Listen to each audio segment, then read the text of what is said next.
President, thank you. Thank you.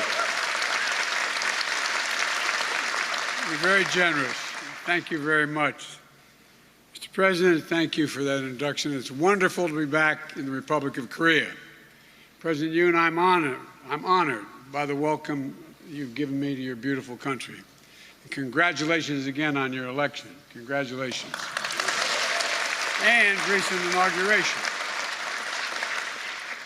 I and my country look forward to a very productive few days together where we can get to know one another better and explore ways to take the alliance between the Republic of Korea and the United States to even greater heights than it already exists.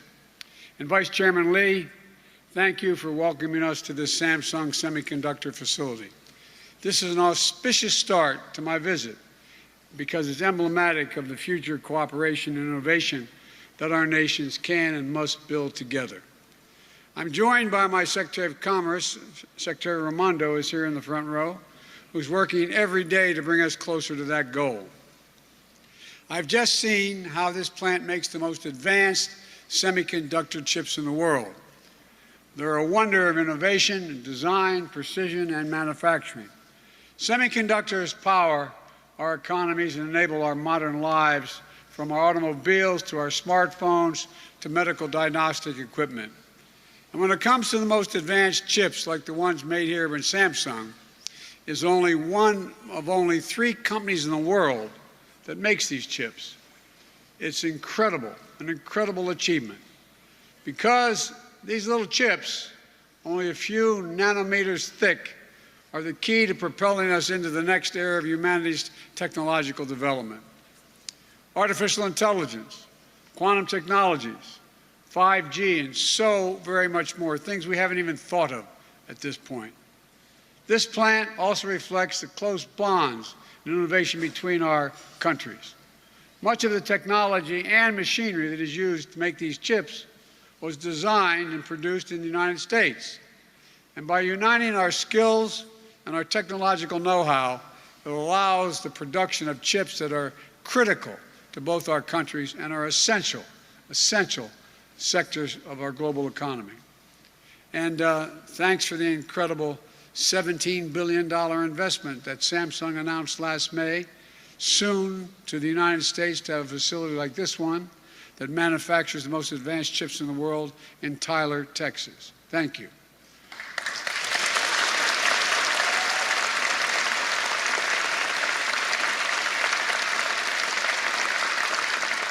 This investment will create 3,000 new high-tech jobs in Texas and add to 20,000 jobs Samsung already supports in the United States of America. So I want to thank Samsung for their investment and for continuing to expand the very productive partnership between the Republic of Korea and the United States. And I know that Samsung will also be working with Stellantis on a joint venture to build a new facility in the United States that will manufacture batteries for electric vehicles.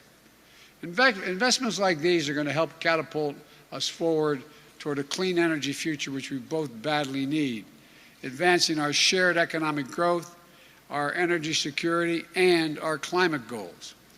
I also want to make clear that these are smart business decisions. Samsung investment didn't invest $17 billion without, as we say in America, running the numbers. The United States is a top destination for foreign direct investment, like the one Samsung is making, because we have a world-class, highly skilled, and highly committed workers. I urge Samsung and Stellantis and any company investing in the United States to enter into partnerships with our most highly skilled and dedicated and engaged workers you can find anywhere in the world, American union members. Stellantis knows how much benefit comes from a successful relationship with the union in America. They have a national agreement with my friend Ray Curry, the United Auto Workers. For every joint venture that manufactures electric vehicle batteries would be made stronger by collective bargaining relationships with American unions. We also have outstanding, skilled, dedicated union building and construction trades workers ready to build a new Samsung facility in Texas.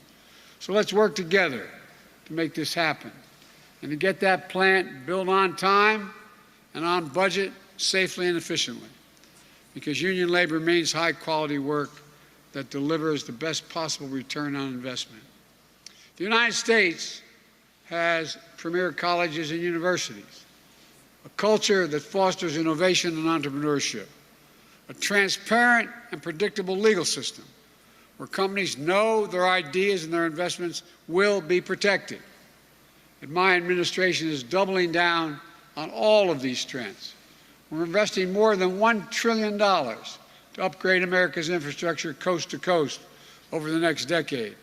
And hopefully soon, with the Bipartisan Innovation Act, we'll deliver historic federal investments in U.S. research and development, including funding for something called the CHIPS Act to revitalize the U.S. semiconductor industry.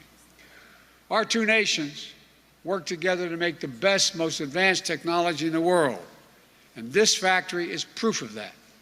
And that gives both the Republic of Korea and the United States a competitive edge in the global economy, if we can keep our supply chains resilient, reliable, and secure. Over the last few years, we've seen just how critical it is. The COVID-19 pandemic, exposed the fragility of just-in-time supply chains. The global semiconductor shortage has caused a shortfall in consumer goods, especially automobiles, and it's contributing to higher prices around the world. And now, Putin's brutal and unprovoked war in Ukraine has further spotlighted the need to secure our critical supply chains so that our economy, our economic, and our national security are not dependent on countries that don't share our values. A critical component of how we'll do that, in my view, is by working with close partners who do share our values, like the Republic of Korea, to secure more of what we need from our allies and partners and bolster our supply chain resilience. That's why our strategy is to build around strengthening our ties and cooperation across the board. That's how both our nations can improve our long-term resilience, increase our shared prosperity, and put our people in the best position to come out ahead in the competition of the 21st century. And that's why, Mr. President, I came to the Republic of Korea on my first trip to Asia as President of the United States. So much of the future of the world is going to be written here in the Indo-Pacific over the next several decades.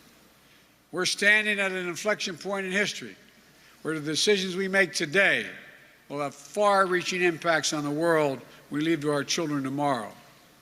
This vibrant democracy has become a powerhouse of global innovation by investing in educating its people.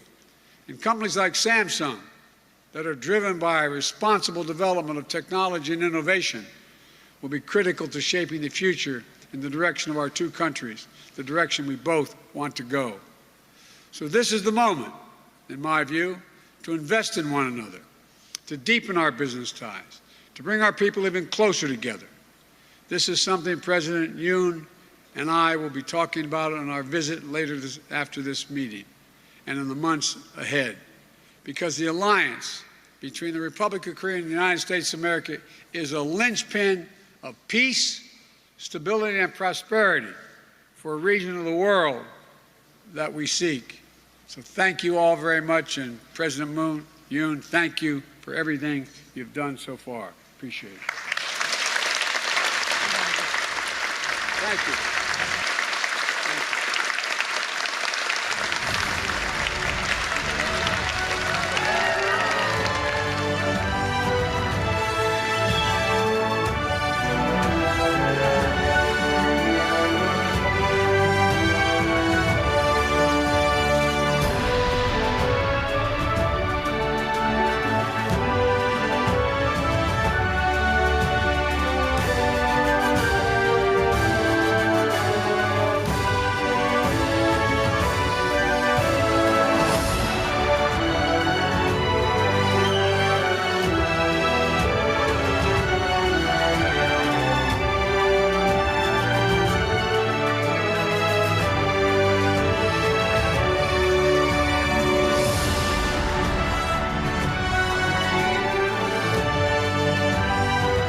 for being a part of this meaningful event here at Pyeongtaek, the heart and center of Samsung's semiconductor business. Today's meeting signals the strengthening of the partnership between the two countries and the next great chapter for Korea's dynamic semiconductor industry. Again, thank you for joining us today, and our staff members will assist you with exiting the venue. Thank you.